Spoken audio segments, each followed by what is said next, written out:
Ministres, membres du gouvernement, les honorables députés et les membres du MONCAP,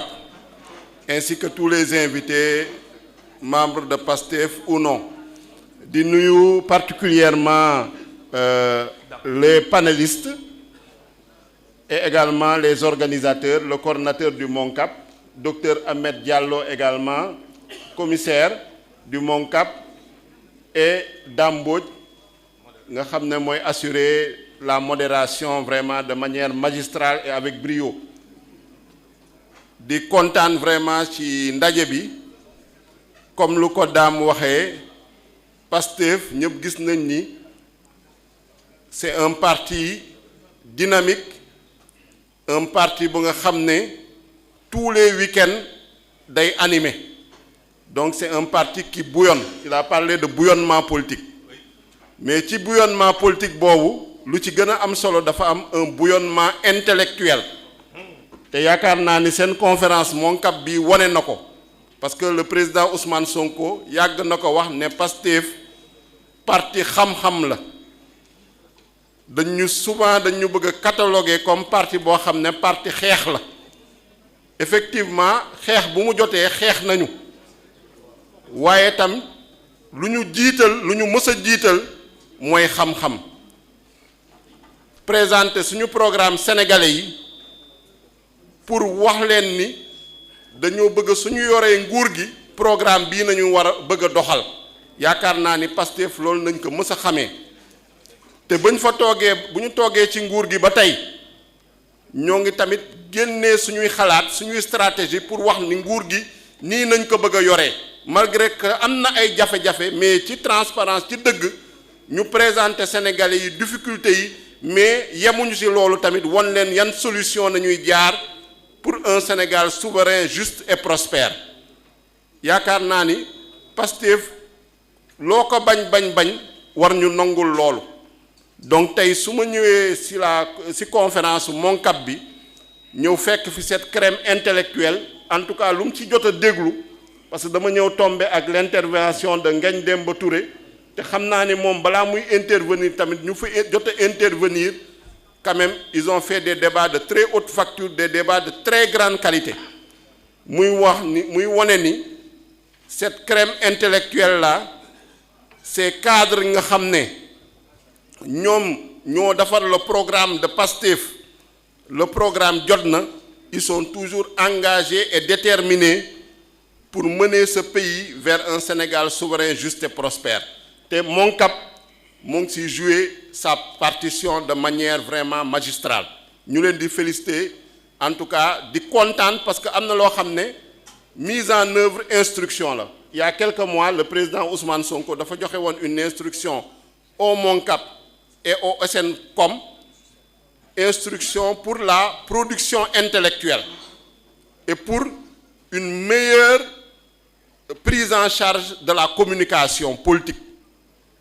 ñoom ñu liggéey ci de manière diligente pour produire un plan d'action conjoint te plan d'action boobu gis nañ ni ñoo ngi koy doxal aussi bien le SNCOM aussi bien le MONCAP donc di leen ci féliciter di leen ci encourager ni yeneen commissariat bi tey organisé muy affaires étrangères panafricanisme di également demander aux autres commissariats également de faire la même chose dans tout le domaine parce qu'il y a au moins 25, 26 ou 27 commissariats te commissariat boo ci jël rek thématique bu am solo la boo xam ne ça concerne le développement du Sénégal donc c'est juste Dame, merci beaucoup. Merci également à Dr Ahmed Diallo pour l'invitation. Merci à Babo. Merci à tous. Loolu laa ci doon wax di ne Inch'Allah ñoo ngi jëm tamit ci congrès bi le 6 juin su neexee yàlla. Le congrès également c'est un moment de vitalité démocratique, c'est un moment également d'échange intellectuel pour wax tey PASTEF fan la toll par rapport ak moom trajectoire am fan la toll également par rapport ak ambition ci Sénégal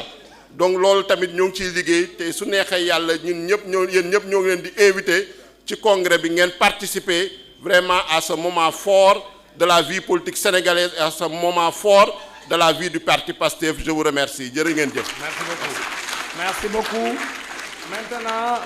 bala ñuy tëj aussi dinañ am quelques ñu jox ñu jël parole avec temps bu gàtt nag lañ leen defal mais dañu bëggoon cërale également nos honorables ministres ñu jël parole Soxna Fatou Diouf fekkee bëgg nga ci sànni tuuti kàddu ñu may la nga ñëw sànni ci kàddu ay ministre nag doo leen jox temps di leen limité parce que xam nga ministre nag loolay seen fort mais bëgg nañ ngeen ñëw waaye temps bu gàtt lañ leen di may ngeen ñëw sànni ci kàddu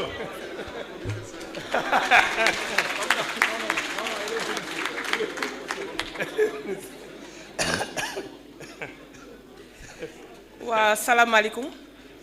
maa ngi nuyu mbooloo mi damay commencer di féliciter le MONCAP pour cette initiative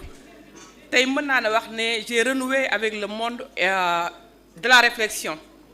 parce que depuis que ñu nommé ma ci gouvernement bi jotuma am temps bi dem université di participer ci débat yi mais tey j'ai vécu un moment intense de réflexion d'échange de partage très fructueux donc je pense que il faut les remercier donc remercier aussi la commission suñu naataango bi parce que nous aussi nous avons une commission donc remercier docteur Diallo remercier les panélistes yi fi jaar ñëpp mais comme damay bañ a guddal comme daam nee na temps bu tuuti la ma jox kon nuyoo yi rek dama koy tënk noonu baaboo donc teg naa ko sa loxo dégg nga waa kay di wax ne tam liñ fi waxtaanee dafa am solo te tey bi ma déggee sujet bi rek ñu wax les mutations géopolitiques ou bien les mutations en tout cas mondiaux et leur impact sur le Sénégal dama xalaat ma ne tiens mais le secteur de l'économie maritime et de pêche amoon na place fii nee naa le secteur du commerce aussi amoon na place fii le secteur de l'énergie aussi naturellement parce que boo xoolee tey mooy ñetti secteurs yi nga xam ne crise mondiale bi plutôt ñoom la gën a impacté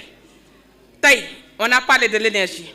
wax nañ effort yi nga xam ne moom la gouvernement bi def ngir njëg gi bañ a cher ngir njëg gi bañ a yokk ngir les consommateurs bañ ko yëg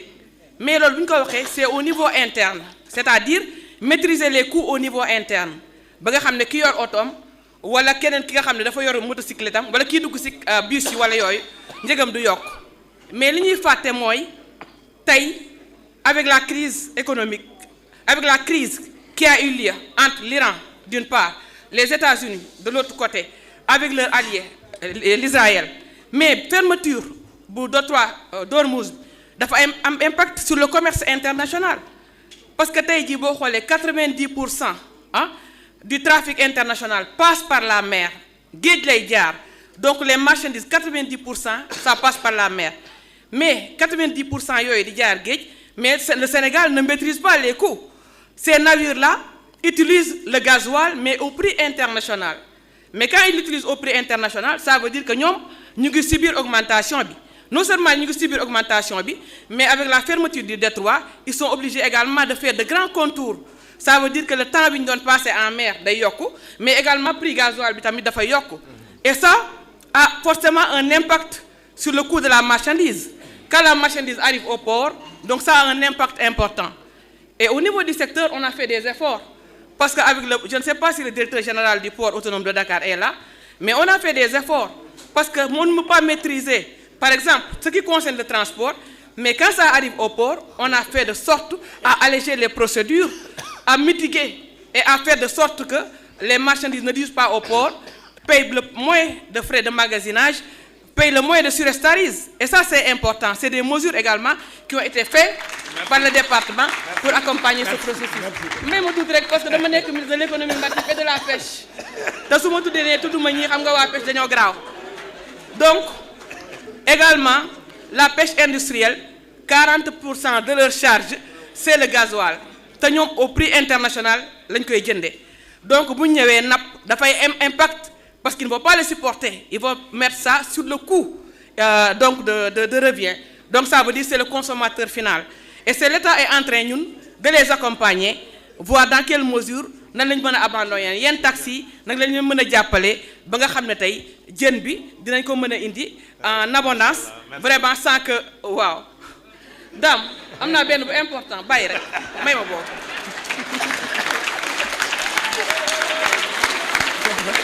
benn bu ndaw rek parce que tey dañ ne wax nañu gouvernement bi effort yi mu def yëpp pour gasoil wàññeeku wax nañ loolu mais tey li ma expliqué sànq ñun la plupart les produits denrées de première nécessité yu ci bëri dañ koy importer mais buñ koy importer ci navire yooyu lay jaar ñëw ci temps boobu lay jaar ñëw ci coût boobu lay jaar ñëw kon tey gasoil rek lañ wax mais lu tax ceeb yokkul lu tax dëwlin yokkuwul lu tax leneen ak leneen yokkuwul moo wane effort bi gouvernement bi di def te ñun li ñu bëgg tey Moncap def ko mooy biñ nekk dañ naan opposé wu nekk ci suñu commissariat kii bu ñëw ñu def ci thème débattre ci non c'est important aussi tey lañ leen gën a soxla waxtaan bi ñu fi waxtaan dafa am solo ba nga xam ne tey man jàpp naa ne benn sénégalais bu nekk fa mu toog war na cee mën a jot te loolu lan moo koy def communication bi vulgarisation bi il faut que ñuy comprendre jafe-jafe yi nga xam ne moo am yi nga xam ne du coobare état ak effort yi nga xam ne état moo ngi ko ciy def c'est très important maa ngi leen di sant di leen gërëm. jërë ngeen jëf.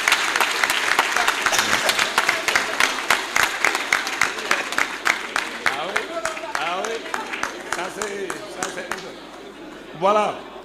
Maintenant, nous allons donner la parole au ministre Aliou Sall.